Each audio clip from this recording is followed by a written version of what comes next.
Yeah, if you guys are ready, Coach, I don't know if you guys have any opening statements you want to make, but whenever you're ready, gonna go. Yeah, no, we really appreciate you guys coming out and following along on Zoom. But we're really excited about this season. You know, it's been a different preseason, really enjoyable as a coach to get to coach these girls and then the rest of our team. We are definitely the most well-balanced team I've ever coached. Probably the deepest team as far as talent that I've ever coached. And we just have a lot of really good basketball players and kids with really good attitudes. And that just makes, going to practice every day a lot of fun. And I think that'll really translate, on the court when it comes to wins and losses. There's still a lot of unknowns as far as how we'll play when we go against teams that are bigger, that are more physical. But I'm kind of looking forward to that challenge and kind of seeing how they meet the challenges of having to match up against a team like us. But in general, no, I've just been really thankful for these players this year. And I'm excited to get on the court and play somebody. To the players, what has the preseason been like? And because you got a lot of players back. And so there isn't that get to know process, but what's it been like?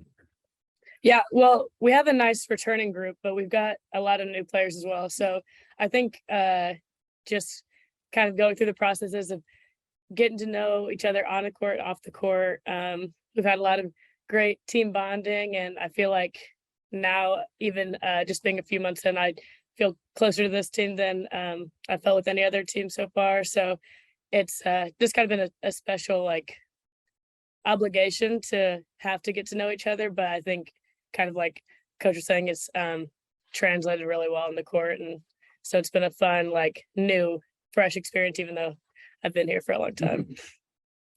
I'm actually really excited because I think the new players, like the freshmen and the transfers, adapted really well to how we play. Like when I first got here, I think it took me a minute, but I think they're doing such a good job with how we do a lot of on-ball, off-ball screens and backdoors. I think they adapted really quickly and really well. So I'm excited. JD, have you figured out the paint yet? Is that a one-person fix? Kind of how do you attack that? Oh, that's a great question. What paint? Yeah, fair enough. It's a couple different things. First of all, I think people may underestimate Alyssa Dens, who is one of the most unique post players in really all of college basketball. One of the best passers on the team. Offensively, you really have no qualms about, we may not have that kid that we're just going to force into on the low block. Although Alyssa, Kennedy, even Z, Chevry can score down there. Heck, some of even these guards can go down there and score. Jada, one of our freshmen, Addie Brownfield, they score around the paint. But defensively is where obviously the challenge, I'm assuming you're talking about, and that'll be a challenge. We have to try to make up for it by pressuring the ball a little bit better. That's been a point of emphasis that I still think is something we're kind of getting to. We can't just be back on our heels and let people, stare at a big. We're just going to start working on, we're going to have to double the post at times against more of a traditional post player. And we're going to have to work to keep it out of there. And that's been really hard. We have not been able to work on that in practice because we don't have that person that posts up in a traditional way to practice against. So I was thinking about inviting you, Chris, to come and practice against our team and post up a little bit so we could work against a bigger body. But so we are going to have to be creative, and we've made some changes to our matchup zone. I think that I'm hoping will be effective, and just keeping teams off balance a little bit more. We've got to find ways to not let them do what they want to do. We're going to play against some big teams. Starting off against Minnesota, both the South Dakota teams are really big this year. North Dakota State's as big as they've been. Or Roberts has one of the best post players in the league. So we're going to have to be really creative, as we're not just going to let them run their offense, throw it into the post. We're going to make them work. And, we got to have that mentality, especially with these two girls sitting next to me, of every steal we get, that's one less defensive rebound we get. That's one less opportunity their post player will have to score. So being a little more aggressive on the ball and off the ball defensively, I think will help counteract some of that maybe disadvantage in the paint. You mentioned Kennedy, and I know she had a really nice growth arc last year. How much have you seen her spin that forward this year? It's a long way from Highland High School. Yeah, that's right. Yeah, the cool thing about Kenny is, she's always been a kid that has all the intangibles. And now I feel like her experience, and even just her game, her shooting, her offensive skill has kind of caught up with that leadership, her understanding of the game, all those things that she's always had. So I'm excited. It's been kind of a slow building process for her as far as gaining that experience. And, part of that was playing behind Evans Zars and playing behind Danny Nichols. And so I remember when Emily Clemens was a sophomore, everyone was talking about Michelle Maher leaving. That was the big story. And, little did we know that that just opened the door for Emily. And I think a lot of the players are going to benefit from not only those minutes coming available, but also just, what we do in our offense, kind of those getting the ball more, having more shots available. And I think Kennedy will be a big benefactor of that. Elizabeth, what brought you back for a fifth year? What made you want to come back? I threatened her. I really, I've had that question a few times. I really never had any hesitation about coming back. I love Western. I love Macomb, the community, my teammates. I think we definitely ended the season last year kind of feeling like there was something left on the table, maybe a little unfinished business. So that was definitely a motivation to me, but I've just felt so much support throughout all of my time here. And I've developed such a great relationship with the community and all of my teammates that it's too much fun to pass up. You got 3 majors? Is that what you Yeah. So what's that been like? What from an academic standpoint, what's that been like to do all of this? Well, the professors here are really great about being flexible with our really hectic schedule. And so it's kind of about to start up as we begin our traveling and kind of the chaos of that. But I agree with, same with what I said before. The university is just very accommodating towards athletics. And so I feel like they always say it takes a village. And I think Macomb and Western completely fits that glove of being the village. There's a California village as well in all of this that's really sports intensive, which you know better than anybody. How much does that follow you around? How much do you feel that, like when you go home, how much leatherneck fandom has sprouted up there? I have felt so much support. And since JD's actually been recruiting more from Missouri, and now Addie Brownfield's from one of my rival high schools. We don't have to get into that. but I think that's kind of given me an opportunity to build a little piece of home here at Western. So I've got Kennedy Flanagan as well, who I played with in high school. And it kind of gives me a piece of California here in Macomb. But yeah, every time I go back, I still feel so much support. They're still giving me coverage and being, kind of throwing me some nice bones of giving me some attention. So it's been like a dream come true. And there's no other way I'd rather end out my college career. Jada, how did you adjust last year? And where do you think your game is at right now? I definitely think last year it was tough for me because, coming from a school where I didn't play as much and now coming to Western where I'm playing a lot more, it was difficult because for one, I wasn't used to playing with how Western was playing, but I loved like adjusting to it and like picking up my defense and like learning when to screen, when to just stay still tonight. It's like hard to know when not to move and when you're moving too much. So I think that was definitely an adjustment I was looking forward to making. But I feel like my game now, I just feel like I fit right in with everybody. I feel like I picked up my defense a lot more. I'm just learning like when to screen and like when to get somebody open, and I'm rebounding a lot more. So I'm just really excited about the adjustments I made from last year to now. How deep can this team be this year?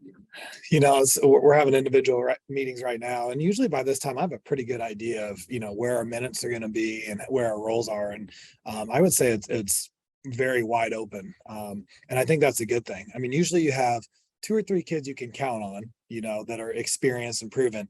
And then you have like usually just 2 or 3 other kids that you trust and feel like can contribute. And then you usually have about half your team where you're like, they're not quite ready, because they're young and inexperienced. Well, this year we've got those kids we can count on with some experience. These 2, Anna Dietz has played some minutes. But then really almost everyone else on the team is in that second group of kids that we feel like could contribute. So we're going to see a lot of rotations. We're going to see our minutes spread thinner, especially early for sure in the exhibition games, but even into some of our regular season non-conference games. Honestly, I mean, I could see 10 kids playing 10 plus minutes. You know, all three of our freshmen, I can't look them in the eye and tell them that they're not ready to step on the court. And that's awesome from a coaching perspective.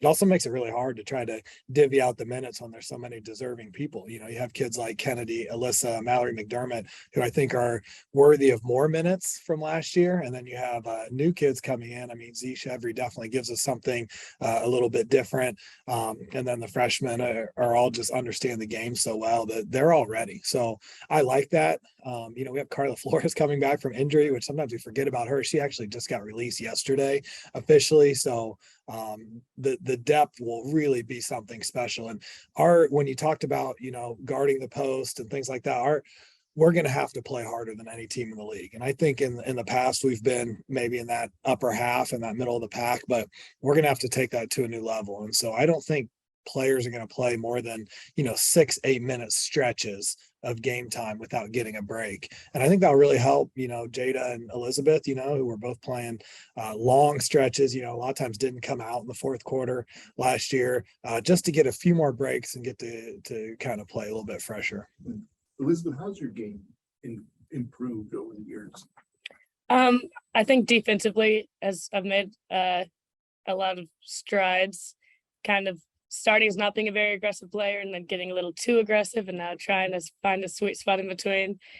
And I kind of think like what Coach was talking about earlier of having players above me that I've been able to watch and learn from, and then having opportunities to kind of fill some of those shoes has been like very influential, I guess, in how I've seen my game evolve. And then as well as what Jada was talking about as the structure and the freedom of kind of being loose and playing loose and being creative, I think has been like an exciting part to get to adjust and kind of embrace by coming here and really feeling like a well-rounded basketball player as opposed to just kind of a body that follows instructions run out on a whiteboard. So much of what you do is based on flow, and it was different when Carla went down. Getting her back, what does that mean offensively for all of you? I definitely think Carla adds a different type of finesse to our team. Like she has a no-look passes. She's a great shooter, great rebounder. Like she got a strong base. So I think like getting her back is definitely going to help us with the size and the rebounding issue. But I just think her attacking and shooting, it just opens up a lot for our shooters. Like the whole team can shoot. Like I don't ever leave anybody open in practice. Like I never leave nobody open. So I just think getting her back is definitely a plus for our team. Yeah, I think Carla was my freshman year roommate, and we've lived together every year since I've been here. So I think we have a special chemistry and a special bond that I think really translate on the court, and we play really well together. I feel like we always just kind of know where each other are and can find each other really well. So for me personally, I'm very excited to have her back because I feel like I always play better with her there. She always kind of brings out the best in me, and I think a lot of people around her. So I think, yeah, that's another thing that we do forget about since we had her for a little bit of last season and then had to adjust without her. But now bringing her back, it just seems like when she's on your team in practice, things just seem to flow a lot easier and shots are more open. And so I think it's hard to describe like tangibly the statistics that she'll bring to the team, but I think it's going to make a really big difference. Yeah, Carla has a real calming effect on the team offensively. You hear them talk about not over moving, and Carla just understands when it's right just to kind of pop out and get the ball and gather. And she's a really good passer and still shoots it well and can score. She's hit a couple pull-up jumpers in practice, like especially when the shot clock's winding down, you got to get a tougher shot. So I'm excited. I mean, I remember last year when we were at Butler, and I mean, really we all played. Everyone played really well. And Carla was just kind of at her prime and dishing out assists. And then it was the next game that she got hurt. And I do think kind of deflated us just a little bit. So I'm excited to have her back. We're a better team when she's in the mix for sure. Break down the games of these two. Where do you see them at right now and the way they play? Yeah, I mean, they're experience means so much, and especially when you guys asked Jada, about how her game's progressed. Like last year, it was like it's kind of always something of learning, right? And especially, I mean, she had a rather horrific injury, which I think really hurt her quick development at K-State. And so she hadn't played competitive basketball in like 2-3 years. So, and then you're stepping on, a Division I court and playing 28 minutes a game, like that's a big adjustment. And so for Jada, it's just been, I think, that experience. I really noticed it even the first week of summer. I think I said to you, like, wow, what a difference like a year makes of just being more comfortable doing things more naturally, not having to think through them. And then really, I think in the last month or so, she's really been working on her off the ball defensive positioning, because Elizabeth led this league in steals. I think Jada was only 5 behind her last year. And especially when Jada's active off the ball, she has great hands, great anticipation. So we're trying to kind of get more of that out of her. And then it's funny, when she first came over, we were like, Jada's she's probably one of our best kids at getting downhill, getting to the free throw line, making really good kick out passes. We didn't realize she'd be as good of a shooter as she is. And she's really proven that. And I think we'll continue to take that to another level. I mean, she shot it really well from 3 last year. And so that was kind of an added bonus for us. We thought she'd be a little more of a downhill kid, and now she's both. And then with Elizabeth, it's just, every team wants that point guard leader that can do the little things, can hit free throws down the stretch. And she really brings a competitiveness to practice. She's this nice little kid from California, Missouri, and she is probably the feistiest kid I've ever coached. I mean, again, I put her and Emily kind of neck and neck in that. And I've played against her and left with, bloody forearms because, but it definitely brings us kind of to a better competitive level. I think even yesterday she had to leave practice early to get to class. And I did feel like we deflated just a little bit when she left. And that shows how valuable kind of that energy she is. And then offensively, basically like Jada, she led us in assists by far, had like 120 assists last year, making good kick out passes. But for how small she is, can get to the basket and score, which is something we need, can knock down the open shot. And then, like I said, can control the game, especially down the stretch, and can just honestly frustrate her opponents. She's annoying. Nodding your head. She's annoying. Oh no, she gets me going every practice. Every practice. It's like, where's he? Where's she? Yeah. And it's like, I got to know where she at all times when she's guarding me too. So it's like, definitely, I love the competitiveness that we have in practice. Mm-hmm. Coach, what's the biggest challenge you face to start this season? I think it's just how we're going to overcome that maybe lack of physicality and height, and that's it's an easy solution for people that are big. And you have to be a lot more creative to try to make up for that. So I think that's the biggest challenge. But I'm more optimistic now than I was when we started practice that we can overcome that. And I think it even brings some positives. I mean, other teams have to match up with us, and we're going to really space teams out in the way we shoot and attack the basket. I think we're going to be a tough matchup, and we may even make them make some adjustments to their subbing pattern, their personnel, to try to match up to a faster, quicker team. As you look at your schedule, how do you break it down? We've got a great schedule this year, just with a lot of in-region peers in our non-conference, and I really get excited about that. You're playing teams like Eastern Illinois, SEMO, Valpo, teams like that where they're just good, equal competition. And I think that helps you prepare for your conference season. That'll be really fun to go up to Minnesota. We've traditionally played pretty well against some of those BCS teams. We've had big wins against Stanford and Illinois, but people don't remember. I mean, we almost had Mizzou beat, we almost had Iowa beat. And so we really look forward to those BCS games of kind of playing with nothing to lose. And I think the type of team we have, we're pretty dangerous in that situation. You're coming off the weirdest, wonkiest recruiting type atmosphere in the history of college basketball, and yet you've got a really balanced roster to what you've done. Is there a secret, and how have you kind of changed as a recruiter post-COVID, post all the transfers, post everything that's going on in the world, JD? Yeah, well, we got a little lucky this year, but we learned from the first year of COVID recruiting. And, you know, that second year, I mean, obviously we focused even more regionally, which we already do, but with familiar AU programs, familiar high school coaches, because you lean on those people a lot more when you can't go out and watch as much. Or, you know, I don't think any of our 3 freshmen were allowed to come to campus when we were actually recruiting them, which is just crazy to think about. So with our freshmen, we also kind of made a concerted effort to just try to find those really well-balanced, good basketball players that had the intangibles, that had the motor, because we're realizing more and more that those things are harder to coach. And so instead of finding a kid that had some strengths but kind of had some major weaknesses and trying to figure out, you know, how we could manage that, let's find those kids that are just good basketball players and we can find a place for them. So that was with the freshmen. Then with some transfers, I mean, especially with Z, we just kind of got lucky. I mean, it was just kind of a random, you know, we got an email, we followed up. It helped that she was from a familiar AAU program. But she has been probably the nicest surprise. I thought she'd have a chance to help contribute. Of course, that's why we brought her in. But someone that has kind of her physicality and plays kind of emotionally and hard, but also plays with her head up, plays within herself, is a good passer, is a good shooter. I was really pleasantly surprised with her when she showed up on campus. So I think with some kids like that, it was luck. And I think a really big thing is that our team starts to recruit themselves. And when you look at kids like our 3 freshmen, they come in and they know, you know, Addie Brownfield looked up to Elizabeth when she was younger. You know, some of those kids, the kids from Iowa, they've seen Emily's success, Anna Deet's success, Mallory McDermott's success. And so those kind of kids start to bring in other good kids and it almost feeds itself a little bit. Jada, how did you choose Western? What brought you here? How did you get here? Well, I actually reached out to JD when I got in the transfer portal. And I also have a lot of family out here. So that worked out perfectly. But I reached out to him. He was like, oh my gosh, like I was just like recruiting you when you were in high school.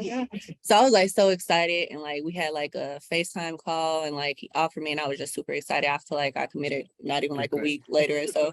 So it was kind of just like me being like trying to be productive, and I reached out to a few schools, but this was like the first one I reached out to, the main one I was hoping to hear back from. So it kind of was just like me bad luck and hoping he was interested in me too. So It was fate. yeah. It was funny recruiting her though, because well, I still get like a random Facebook message like, oh, Jada's my cousin. And it's like someone from in Macomb. And I'm like, what the hell is that? Yeah, Jada's still meeting him too. But yeah, and we had known Jada from the AAU circuit, and she was one of those kids where like, oh, I like this kid, and then it's like, oh, she has an offer from K-State, you know, it's kind of like so it was interesting. And I think the reason she was under the radar is she had basically no film. I mean, she had sent us some, you know, 4 minutes from practice or so. So trying to kind of look at that and try to figure out, you know, how she would fit in. And then I do know the coaches at K-State well, and they said a lot of good things about Jada, and that went a long way too. So Elizabeth, being a grad student, what do you hope to accomplish not only for yourself, but for your team in your final years of Leatherneck? Good question.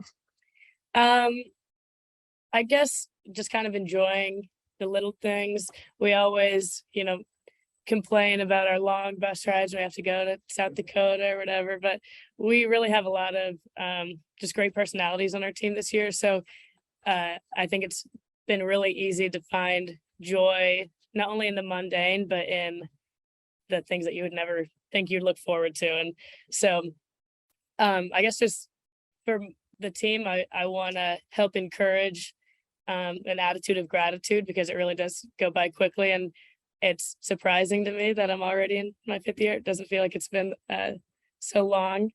So I guess that's the main message that I want to translate for my team, just to enjoy it while we have it here. And then for myself, I guess continuing to just embrace all of the highs and the lows on the court and off the court. It's my last year of my whole career of basketball. And so kind of enjoying a sense of closure, but also living it all like it's kind of every second's the last. So. And Jada, the preseason polls had you guys ranked 7th out of 10 teams. How do you use that as motivation, not for yourself, but just for the team as a whole?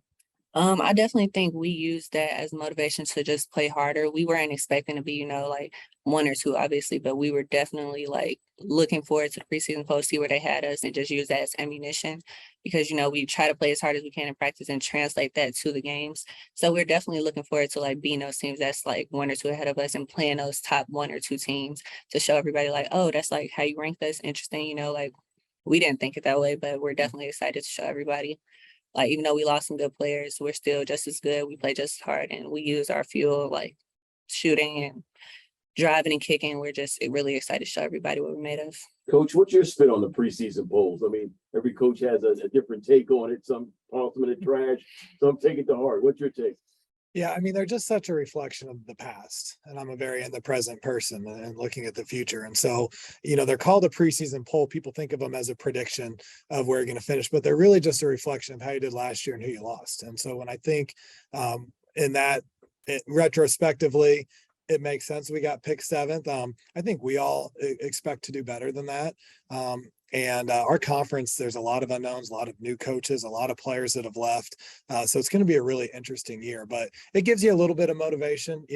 As a coach, I think we traditionally enjoy getting picked lower because it kind of sets that expectation and it inspires your kids and motivates your kids a little bit. So I was happy with where we were picked. It was nice to get some individual recognition. Elizabeth making the all conference second team. I mean, it's so hard in our league to make an all conference team.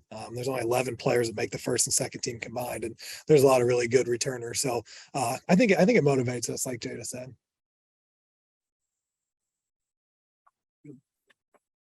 Good. All right. Thank you. Thank you. Really appreciate you guys coming.